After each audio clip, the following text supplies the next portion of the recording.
자, 오늘부터 우리 114 이사야 말씀 시작되었습니다.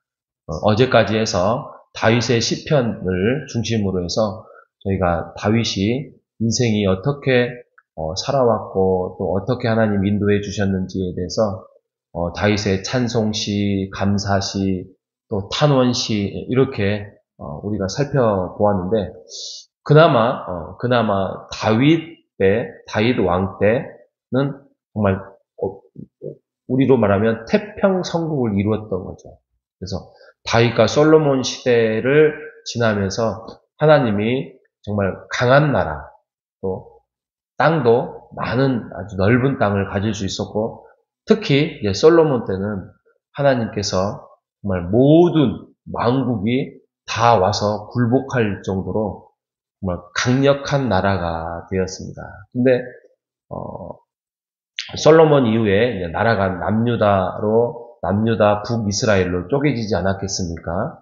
쪼개지고 난 다음에 이제 점차로 특히 이제 북이스라엘은 선한 왕이 한 명도 나와 있지 않은, 할 거는 다 합니다. 우상 숭배도 하고 또 정치도 잘 못하고 하나님을 저버리고 마음대로 나라를 이끌어 하나님께서 기회를 주고 하는 것이 몇백 년이라는 세월이 지나지 않습니까? 그나마 그 밑에 있는 남유다는 그래도 선한 왕들이 가끔 나타나서 제사도 회복하고 하나님께 돌아오기도 하고 율법책도 발견하고 뭐 이런 남유다 왕국이 있었습니다. 그때 우리가 1장 1절에 나와 있는 것처럼 유다 왕 중에 우시야, 요담, 아하스, 히스기야 한두 번쯤은 들어볼 왕들의 이름이 있지요. 이때에 정말 유명한 선지자 한 명이 나타나는데 그게 바로 오늘 이사야 말씀입니다. 이사야는 이렇게 4대 왕 때 선지자 노릇을 합니다. 연수만 해도 한 60년에서 70년 정도를 활동을 했으니 정말 많은 활동을 했지요. 그런데 이때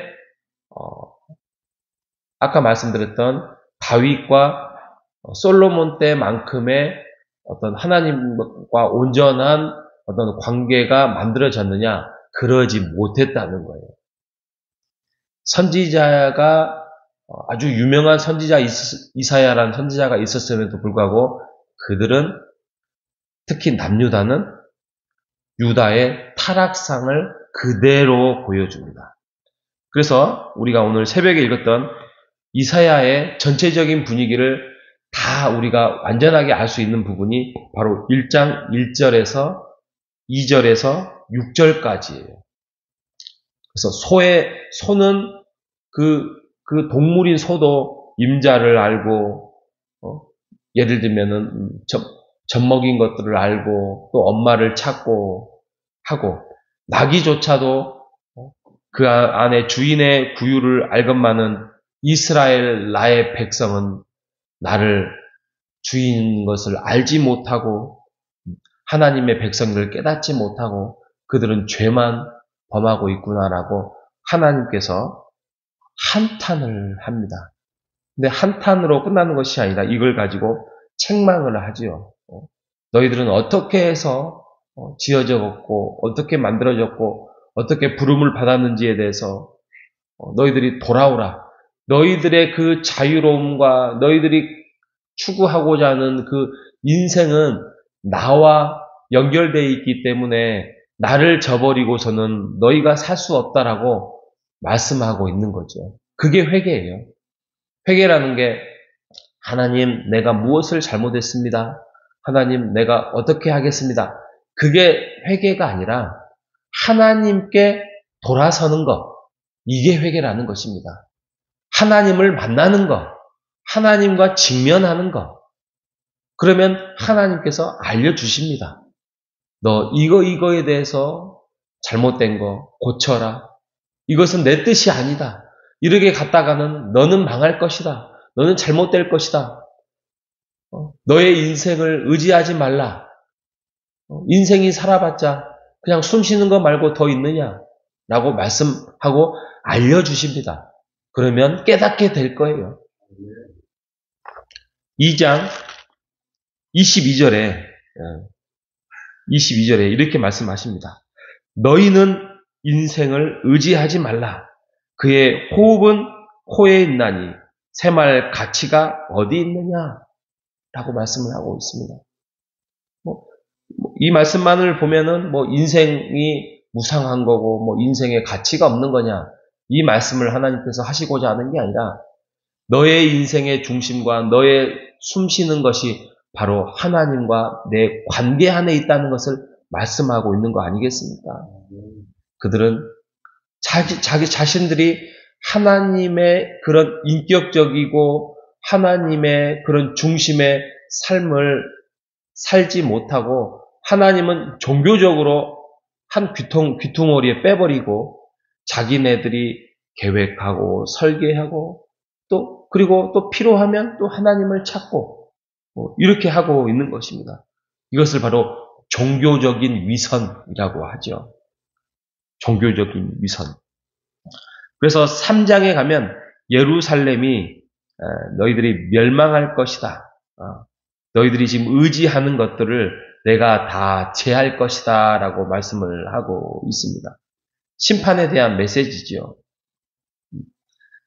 3장 16절에 가면 제목이 이렇습니다. 시온의 딸들에게 말씀하시는데 그 시온의 딸들의 그 고관들이나 그 고관들의 부인이나 그 딸들, 자녀들이죠. 어떻게 보면은 제사장 또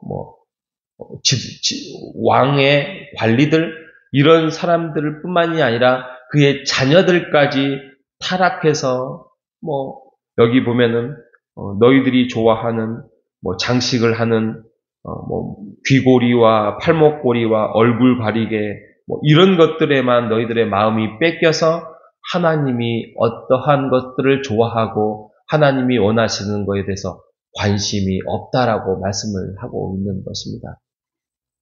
여러분, 성경은 우리에게 거울이 되어야 할 것입니다. 성경 안에 하나님을 만날 수 있고 하나님의 음성을 들을 수 있는 것입니다. 제가 주일날 말씀드렸던 것처럼 칼빈이 그랬어요. 칼빈이 오늘날 하나님의 음성은 바로 성경입니다. 라고 말할 정도입니다. 이사야를 통해서 이게 굉장히 장황합니다. 그리고 이게 W 형식으로 왔다 갔다 합니다. 묵시, 그러니까 말씀을 선포하는 내용들을 예언이든 또 아니면 심판이든 묵시를 전했다가 현실로 돌아오고 또 묵시를 전했다가 또 현실로 돌아오고 또 묵시를 전하고 이게 W 형식으로 66장이 채워져 있습니다. 그러다 보니까 어디는 계속 이스라엘에 대해서 심판을 경고하다가 현실로 돌아오고 또 어디는 이방 나라를 정말 길게 여러 나라를 또 너희들이 심판할 것이다. 너희들을 심판할 것이다. 라고 하나님께서 말씀을 또 했다가 또 현실로 돌아오는 부분들이 왔다 갔다 하는 부분이 있습니다. 그런데 중요한 거는 하나님께서 너희들을 회복할 것이다. 이렇게 말씀하고 있습니다. 승리할 것이다. 이스라엘 나라를 향하여서 너희들이 회복할 것이고 이끌어 가실 것입니다. 라고 말씀을 하고 있습니다. 그런데 유대인들은 그것을 고대하고 있는 거예요. 지금 하나님께서 참 예수 그리스도를 통하여서 이제 새로운 이스라엘, 영적인 이스라엘을 통해서 교회를 세우고 예수님 안에서 새로운 거룩한 백성을 회복시키려고 하는 그 메시지가 이사야에 있는데도 불구하고 유대인들은 이런 문자적인 해석을 통해서 자기네들의 이제 새로운 새 이스라엘을 하나님께서 탄생시킬 것이다라는 그런 기대감을 가지고 있는 실정이 오늘날도 있는 것입니다. 여러분, 우리가 이사야 말씀을 통해서 하나님이 진정한 회복을 시키시고 우리를 이끌어 가시고 우리를 거룩하게 하실 것이다. 그를 믿으시는 여러분 되시기를 바랍니다. 하나님 나라를 고대하며 하나님의 백성으로서 여러분 자부심과 하나님의 우리를 내버려 두지 않는다는 사실 속에서 붙들고 가시는 그 하나님의 음성을 듣고 하나님의 말씀 앞에서 순종해 나가는 우리 모두가 되시기를 주님의 이름으로 축복합니다. 하나님 감사합니다. 신앙은 종교 행위가 아니고 제사 행위가 아니고 하나님과 관계 맺기라는 사실을 우리에게 깨닫게 해주셔서 감사합니다. 이것이 진정한 참된 예배이며 참된 기도입니다. 하나님, 우리가 하나님을 직면하는 순간, 하나님을 만나는 순간 우리에게는 회개가 일어나고 있음을 고백합니다. 우리 또한 이스라엘 백성들처럼 어떤 종교적인 위선에 빠지지 않게 하여 주시어서 우리가 하나님 안에서, 말씀 안에서 진정한 관계를 맺어나가는, 그래서 신앙의 기쁨과 은혜와 풍성함이 넘쳐날 수 있는 삶이 될 수 있도록 인도하여 주시옵소서. 살아계신 예수님의 이름으로 기도합니다. 아멘.